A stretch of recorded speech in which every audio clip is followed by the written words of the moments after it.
Hi, good evening all of you. I am Nishant and welcome to a new episode of Arguably the Reading Quest. So in this video I am going to talk about some very basic books for beginners, those who have never initiated themselves into writing. So this episode is definitely going to help you.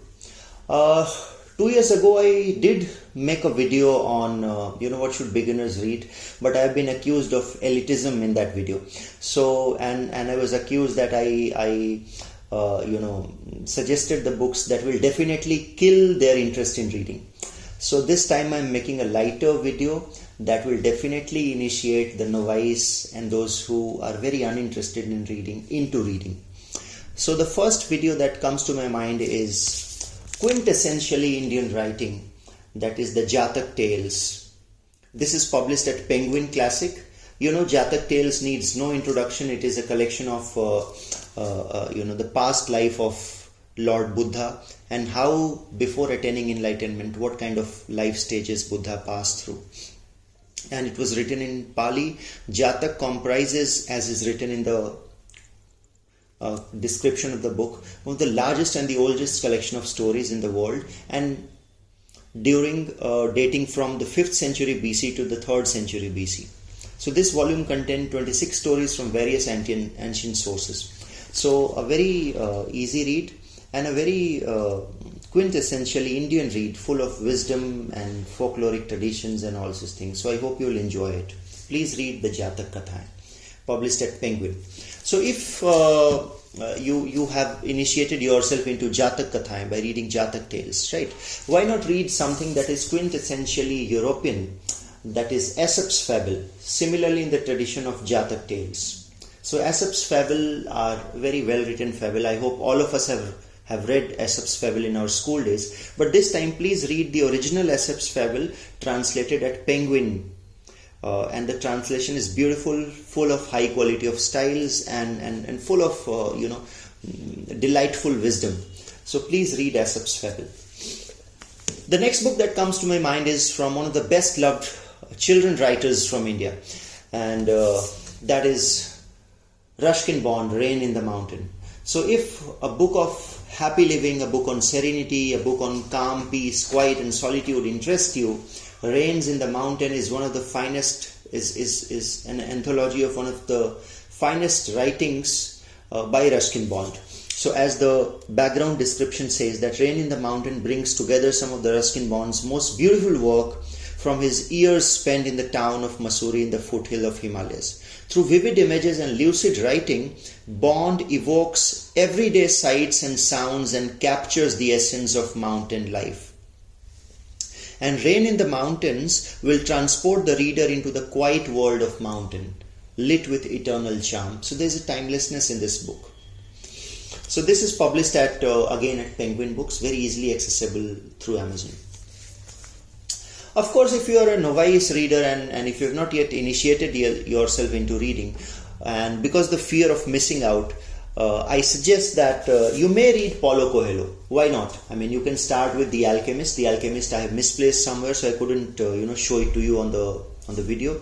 But you can start with Alchemist, The Witch of Portobello, 11 minutes, so that at least it will calm down your fraying nerves, that you're not missing out on anything. And once you will graduate into mature reader, you will know that you have not missed out on anything. But please read till the time being you are into the very beginning stage, at the very initial leg of your reading journey. I think Paulo Coelho can be read. Why not? Definitely yes. Quintessentially Indian, of course, and someone who is a pioneer of Indian English novels, R.K. Narayanan, The Guide. I hope The Guide, directed by Chetan Anand and starring Devanand and Waida Rahman, needs no introduction. So The Guide, the movie, was based on this novel, The Guide. Very lucid writing. Okay, I'll not go into the details of the book. Okay, sometimes later I'll make a separate video on this book, but Guide can definitely be read. So this is a mix of fiction and non-fiction. At last, one non-fiction from the best loved parliamentarians, the unofficial English language teacher of India, none other than Shashi Tharoor. So the book name is The Elephant, the Tiger and the Cell Phone.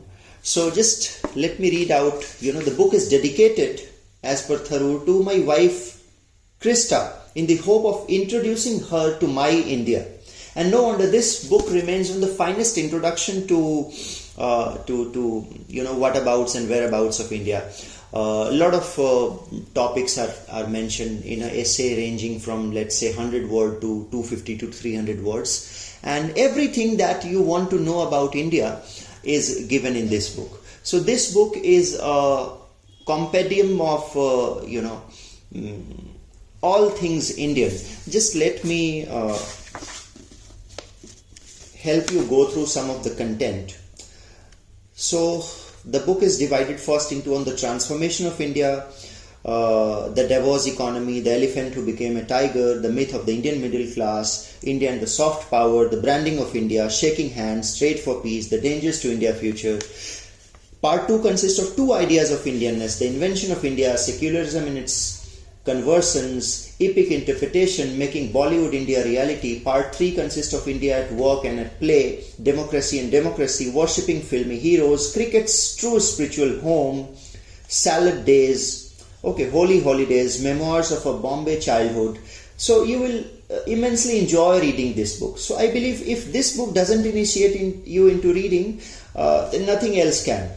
Part 4 consists of Indians who helped make my India, the legacy of Gandhi and Nehru, the man who saved India, the man who wanted more, the man who stayed behind, smother India, the genius lost to infinity. Of course, he was referring to Ramanujan.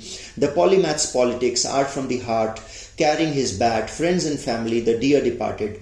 Chapter 5, part 5 consists of experiences from India, Jewish portrait, southern comfort, God's own country, O Calcutta, in defense of Delhi, of cow, sacred and profane, of woes and vowels, Indian realities, the anatomy of civil conflict, Stephanians in the house, Ayurveda takeoff, Ajanta and Ellora in the monsoon.